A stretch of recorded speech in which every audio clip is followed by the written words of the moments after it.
ಎಲ್ಲ ಮನುಕುಲದ ಭಾರತೀಯರಿಗೆ ಯೋಗ ದಿನದ ಮತ್ತು ವಿಶ್ವ ತಂದೆಯರ ದಿನಾಚರಣೆಯ ಶುಭಾಶಯ.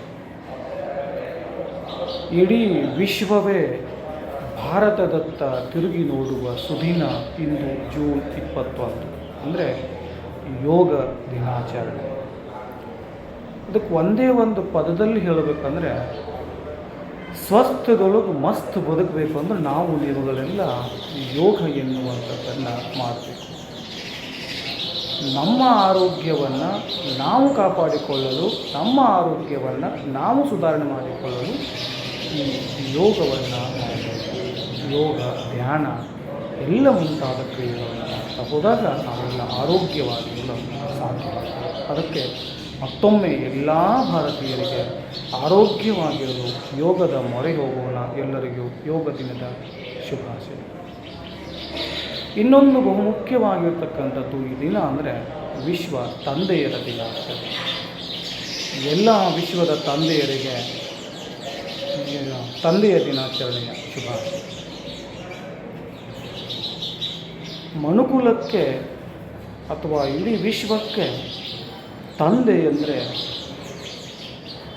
ಅಪ್ಪ ಎಂದರೆ ಆಕಾಶ, ಅಪ್ಪ ಎಂದರೆ ಬದುಕು, ಅಪ್ಪ ಎಂದರೆ ಜೀವನ, ಅಪ್ಪ ಎಂದರೆ ನಿಸ್ವಾರ್ಥ, ಅಪ್ಪ ಎಂದರೆ ಬದುಕಿನ ತ್ಯಾಗ ಜೀವನ, ಅಪ್ಪ ಎಂದರೆ ಆಲದ ಮರ, ಅಪ್ಪ ಎಂದರೆ ನಿತ್ಯ ಬದುಕನ್ನು ಮುನ್ನಡೆಸುವ ನೇತಾರ, ನಮ್ಮ ಯೋಗಿ. ಇಂಥ ಎಲ್ಲ ಮಹಾನ್ ಚೈತನ್ಯದ ಬದುಕನ್ನು ಸವಿದಿರುವಂಥವರು ಅದು ತಂದೆ. ಅದಕ್ಕಾಗಿ ಈ ಜಗತ್ತಿನಲ್ಲಿ ತೀರಿಸಲಾರದ ಒಂದೇ ಒಂದು ಋಣಾನುಬಂಧ ಅಂದರೆ ಅದು ತಂದೆಯ ಮತ್ತು ತಾಯಿಯ ಋಣ. ತಂದೆ ಇಡೀ ಬದುಕಿಗಾಗಿ ತನ್ನ ನಿಸ್ವಾರ್ಥ ಜೀವನವನ್ನು ಸೆಳೆದು ನನ್ನ ಕುಟುಂಬ, ನನ್ನ ಮಕ್ಕಳು, ನನ್ನ ಜೀವನ ಎಲ್ಲವೂ ಚೆನ್ನಾಗಿರಬೇಕು ಅಂತ ಹಗಲಿರುಳು ದುಡಿದು ಬದುಕಿನ ಆಲದ ಮರವಾಗಿ ನಿಲ್ತಾನಲ್ಲ ಅಂತ ಎಲ್ಲ ತಂದೆಯರಿಗೆ ಶ್ರೀ ಬಾಳೇಶ್ ಕೋಸ್ಟರಿಗೆ ಮಾಡುವ ನಮಸ್ಕಾರ.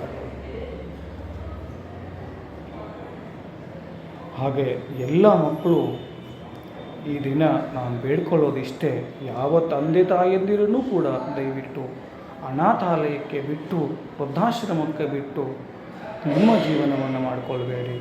ಇರುವಷ್ಟು ದಿನ ನೆಮ್ಮದಿಯ ಜೀವನದಿಂದ ಬದುಕಬೇಕಾದರೆ ಆ ತಂದೆ ತಾಯಿಗಳ ಜೊತೆಗೆ ನಾವು ನೀವುಗಳೆಲ್ಲ ಬದುಕಿದ್ದೇ ಆದರೆ ನಮ್ಮ ಜೀವನ ಚೆನ್ನಾಗಿರ್ತದೆ, ನಾವುಗಳು ಚೆನ್ನಾಗಿರ್ತೀವಿ. ಅದಕ್ಕೆ ಎಲ್ಲ ತಂದೆ ತಾಯಿಯರಿಗೆ ಮತ್ತೊಮ್ಮೆ ನನ್ನ ನಮಸ್ಕಾರಗಳು, ಧನ್ಯವಾದಗಳು.